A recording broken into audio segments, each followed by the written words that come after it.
feelings. This is really dreams come true. I am driving Jim Clark's Lotus that I watch with such admiration. Just to be sitting in this car with that yellow stripe, the green bodywork, and this red leather steering wheel evokes so many memories of the past. And I think in my 20 years of motorsport, this is the most amazing car I've driven. Of course, by modern standards, it doesn't have a lot of power. The regulation then was a maximum 1.5 litres, and this V8 Coventry Climax engine that's howling away behind me only produces just under 200 horsepower. So there's nothing like the power of today, but of course, there's also nothing like the grip of the today.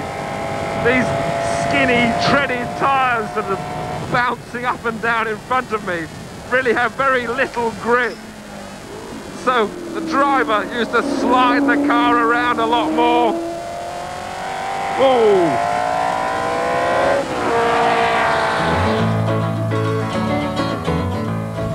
Circuit racing. Now I get the point of that. You can see who's winning, who's coming second, who's last, who's going quickly, and who's not.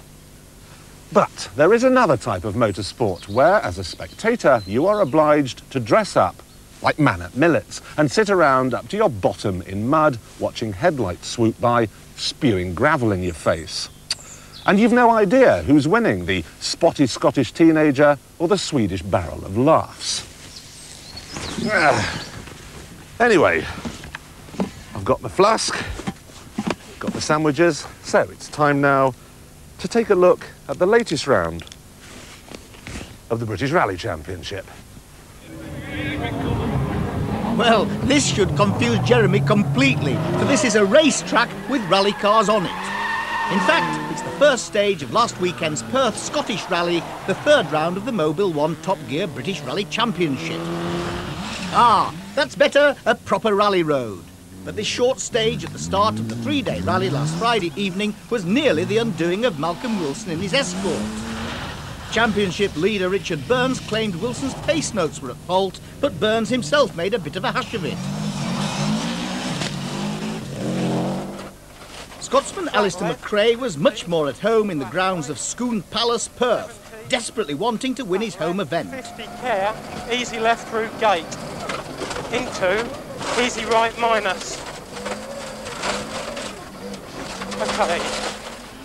Steve Bennett went off on the first bend of the Pirelli International. Obviously it's habit forming. Next morning the rally headed past Loch Achray towards the west of Scotland and the first forest stage. Wilson, a previous winner of the event, was in confident mood. The Scottish has always been his favourite rally, but the next few minutes might help to make him change his mind. Wilson's bad luck from the two earlier rounds had travelled to Scotland. The Escort just ground to a halt.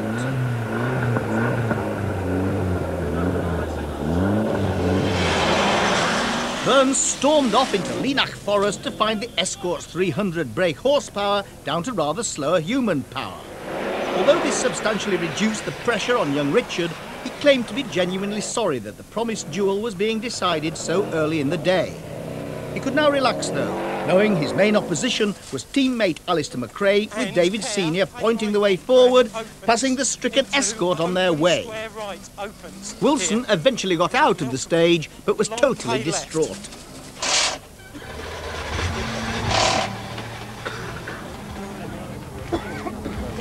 What went wrong, Malcolm?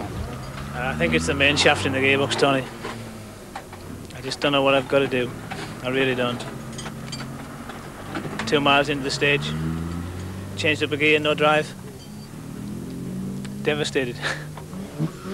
David Llewellyn felt the same on the last round when he was forced out in his Astra and lost his Formula 2 championship lead.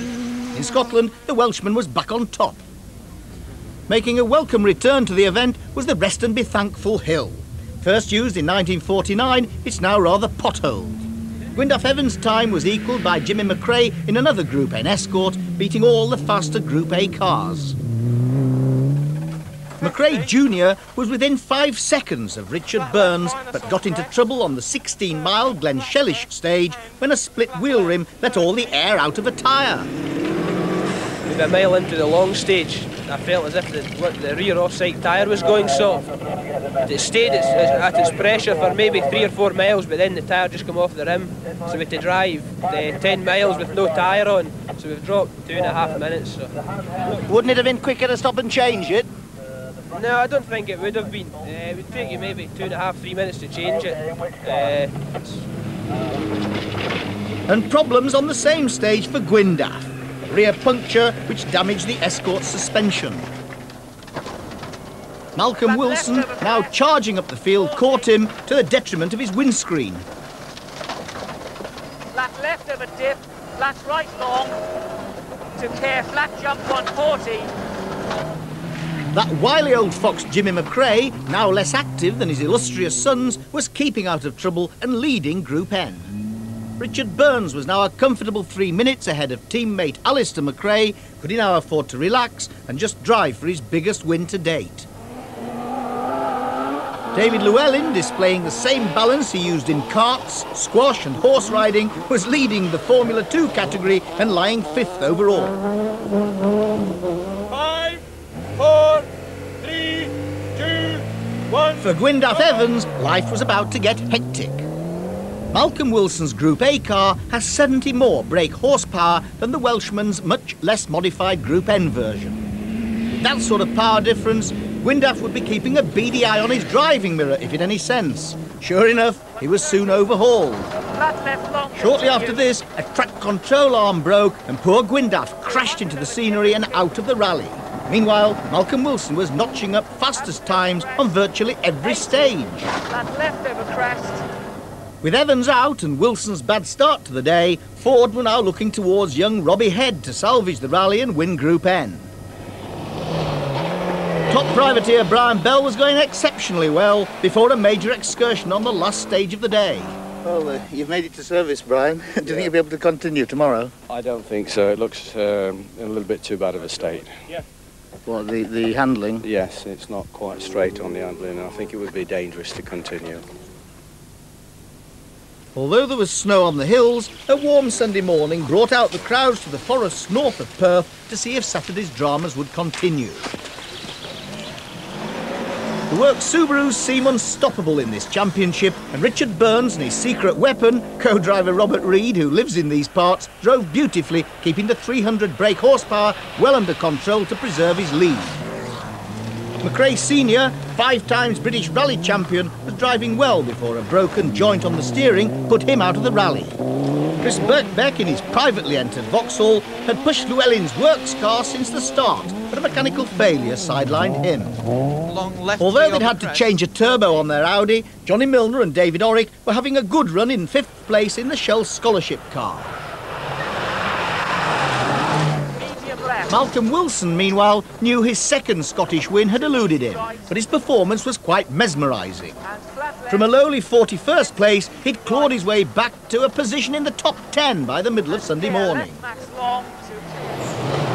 2 privateers with something to smile about were Kevin Curran in 8th place, and 1 place above him, the happy Australian Paul Dyas,